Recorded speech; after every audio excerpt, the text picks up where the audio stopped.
Where in the Constitution is the federal government charged with maintaining people's health?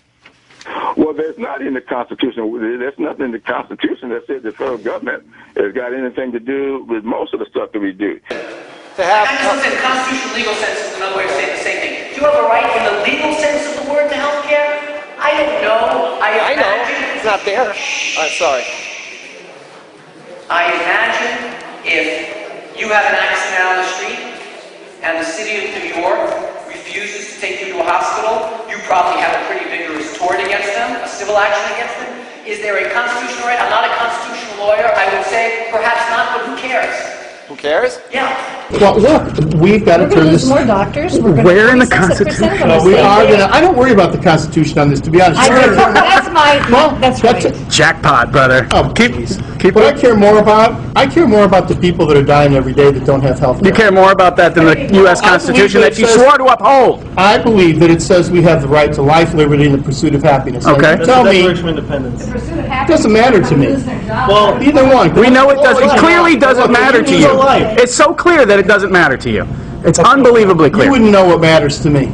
You wouldn't know. It's unbelievably clear that the Constitution doesn't matter to you, sir. Oh, please. You just said it 2 seconds ago. You're going to ask me. Well, ask me what's the question again? Where in the Constitution does it give you the authority to? I don't know. That's what I thought. Okay. I think which one? The original Constitution, as well as the Civil War amendments. But I think it is an imperfect document, and I think it is a document that reflects some deep flaws in American culture, the colonial culture nascent at that time.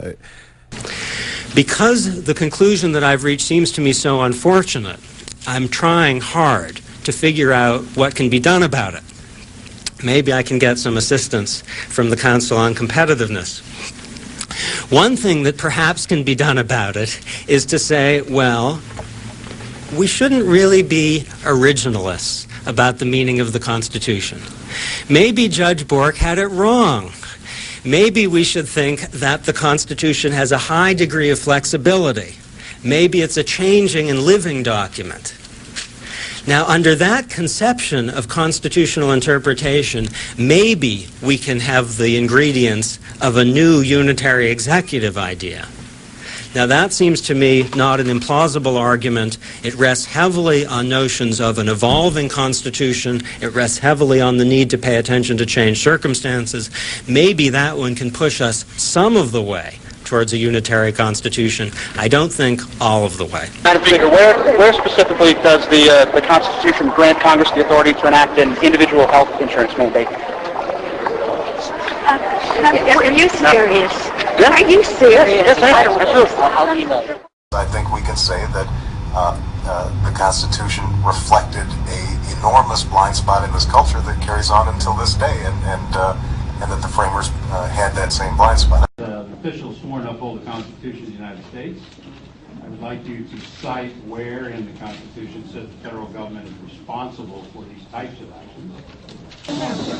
The question was about some of the quote-unquote thornier issues around health care, and first about the Constitution. Well, let me just say, I think that there are some of us who actually disagree about whether we have responsibilities that are inherent in our understanding of the Constitution or whether they're spelled out in the actual words of the Constitution. I happen to be one of those who believes that there are responsibilities that government has to its citizenry that are not spelled out in the single language words of each word of the Constitution, but that they are government responsibilities nonetheless. If you'd be so kind as to explain to everyone in this room Article 1, Section 1 of the Constitution. Article 1, Section 1 is the right to free speech. No, that is the First Amendment. Okay. Article 1, Section 1, and for a man that took an oath to uphold, protect, and defend it, you really need to understand it. All legislative power shall be vested in a Congress, the House of Representatives, and the United States Senate. The legislative power, the laws, come from these two houses. There shall be no more activist judges. No more. It is specifically spelled out in the Constitution that all legislative power shall be vested in these two houses.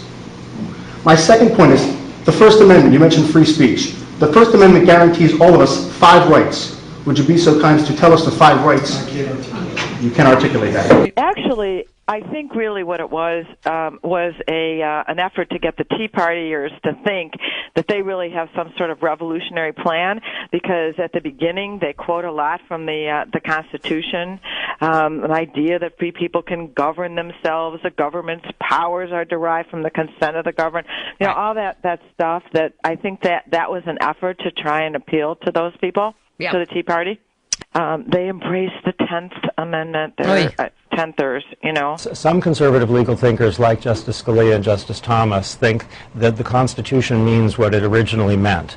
That means we should understand the document by going into a kind of time machine and capturing the public understanding of the public that ratified the document a century or more than a century ago. So that is a very distinctive approach. It would involve quite radical changes in our existing constitutional understandings, and Justice Thomas is entirely clear on that. Do you think the highways is part of the federal bill too?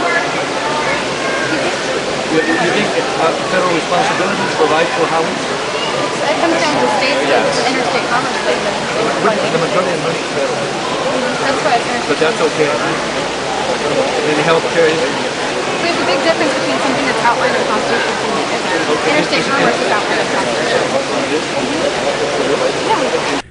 But the Supreme Court never ventured into the issues of redistribution of wealth and sort of more basic issues of political and economic justice in the society. And to that extent, as radical as I think people tried to characterize the Warren Court, it wasn't that radical. It didn't break free from the essential constraints that were placed by the Founding Fathers in the Constitution, at least as it's been interpreted, and Warren Court interpreted it in the same way, that generally the Constitution is a charter of negative liberties, says what the states can't do to you, says what the federal government can't do to you, but it doesn't say what the federal government or the state government must do on your behalf.